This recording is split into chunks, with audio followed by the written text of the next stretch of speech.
What a juicy story on multiple levels. Wait until you hear this one broken down.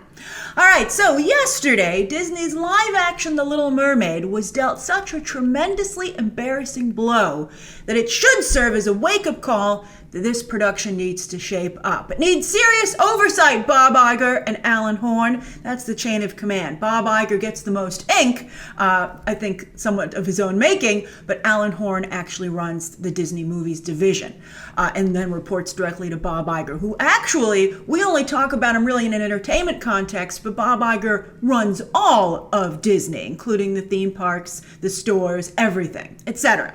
But anyway, while it's bold and commendable, I still feel this way. This is itself a divisive talking point, but I strongly feel it's bold and commendable that Disney has decided to cast an Ariel that reflects the cultural choices made in the animated film. I don't care if in some behind-the-scenes short they said it was the waters of Italy.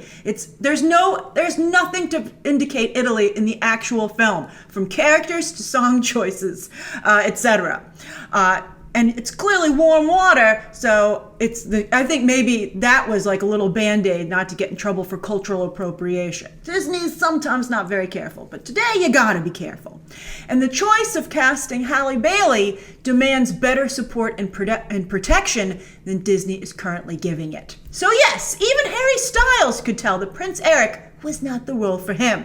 And with respect, that was nice of him, he passed on it. He doesn't want to make an enemy of Disney, but he's like, you know what? No, thank you. That's right, a name actor who's desperately searching for a gig after losing out on Baz Luhrmann's Elvis movie passed on what's become a billion-dollar franchise for Disney. That's how bad this situation had become for Styles. But to me, what makes the story even more interesting is the leak culture that's developing in the online entertainment news space. We all know about it. Everybody likes the tea. But I think this is a really good example of how you have to be careful, and especially how you phrase and report said tea. All right, so no doubt about it, Hollywood has developed a major leak problem.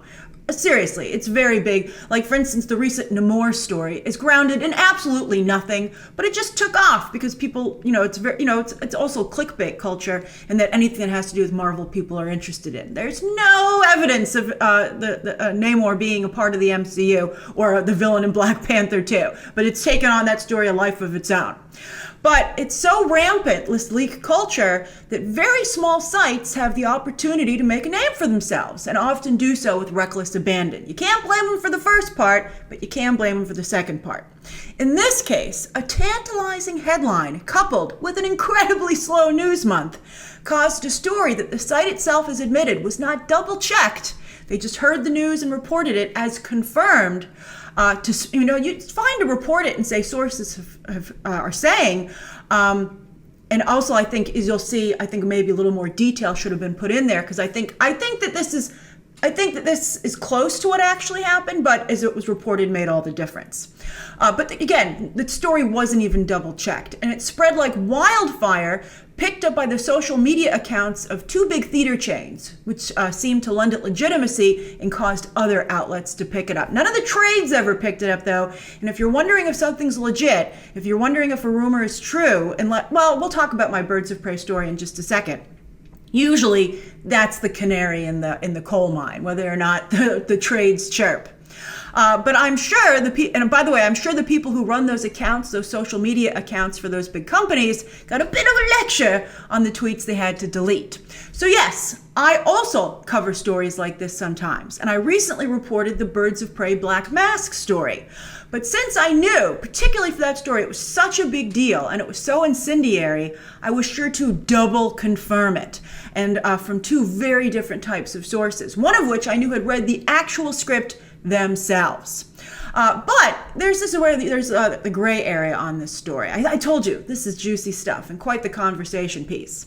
But just as I have hoped that getting the Birds of Prey news out there will ultimately help the movie, and we've heard that there is a problem developing around Birds of Prey, executives versus the creatives, people concerned about the film. And as I think they should be. That's what was one of the main impetuses for me sharing that story. I mean, I have other stories that I've heard that, would just spoil a movie for no cause. But this, I feel, will truly damage the film and the DCEU brand just as it's making a comeback. Now, in this case, with the live-action Little Mermaid movie, inadvertently here, this was not intentional by the site, but they inadvertently likely caused Harry Styles to pass on the role, and I think did the actor and the Disney live-action Little Mermaid movie a favor. So it just goes to show you that with a little bit different reporting, they could be the hero in this story. But that was not their intention. But so this is what they inadvertently did, I believe. So we all know that Styles was definitely circling the role of Prince Eric. All the trades reported that he was in talks just a few weeks ago, when the news also trended. And my bet is that the offer officially went out to him yesterday morning, West Coast time. So let me explain to you how deal discussions work. So at first, you're in talks. They call up the agent and they say, we like your client for the role. Would he be interested? And they go, yeah, Harry might be interested. He just lost the Elvis role. He sees how well Aladdin and The Lion King are doing. Let's talk about it. So they go back and forth and they talk about what the deal points would be. How much Harry's going to get paid? Does he get back end? What's his trailer situation going to be like? Et cetera, et cetera. They hammer it out. And then when a deal officially goes out, that means they put it in writing. They're like, here we go. Everything we discussed over the past few weeks, time for you to sign.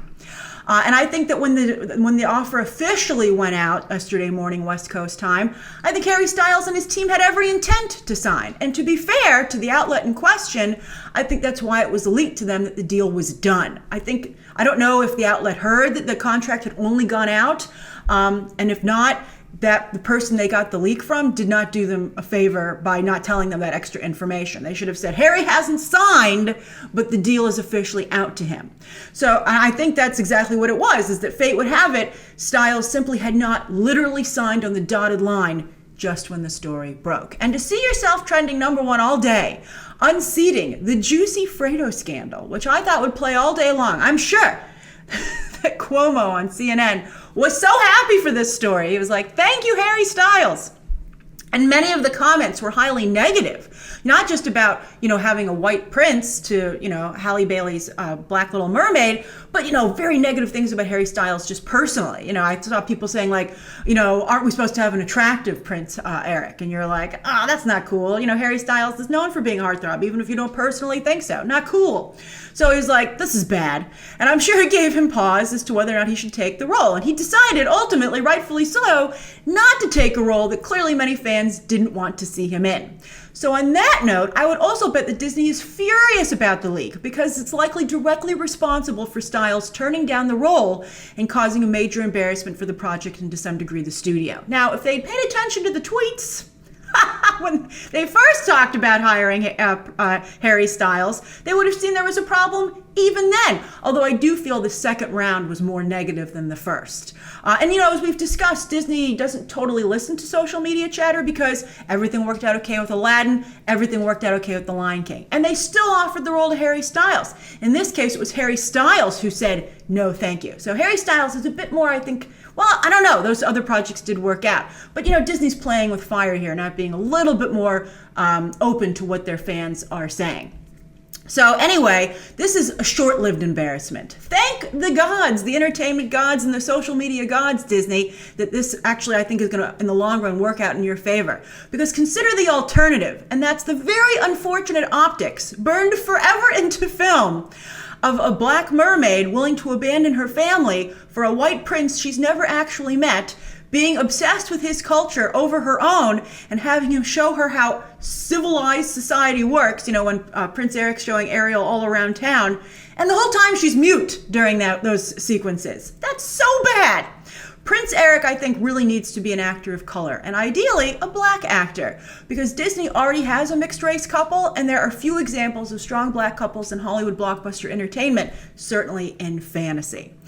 So clearly also, I think that another takeaway from this is that producer Lin-Manuel Miranda needs a lot more oversight, because while Halle Bailey is again an exciting and bold choice, Pretty much every other choice that he and his team have made, besides Scuttle and Flounder, I like those two quite a bit, every other choice is an absolute disaster, including director Rob Marshall, as I've pointed out and some of you have also felt, who's 0 for 2 over at Disney. I mean, Into the Woods was not as bad as Mary Poppins Returns, but it wasn't the slam dunk that we've come to expect from Disney. So what do you think of this situation across the board? I'm very curious, as I said, it's a juicy one. And also, who would you like to see as Prince Eric now that the role is back up for grabs? I think ultimately this is the right call for the movie, and Harry Styles, thank God that your common sense prevailed. As I've said, call up James Corden. He gets you, Harry. He will do something good with you. I think that's what Harry Styles should do. So share your thoughts down below. Be sure to hit that subscribe button. And of course, as always, you can check out some more videos right now.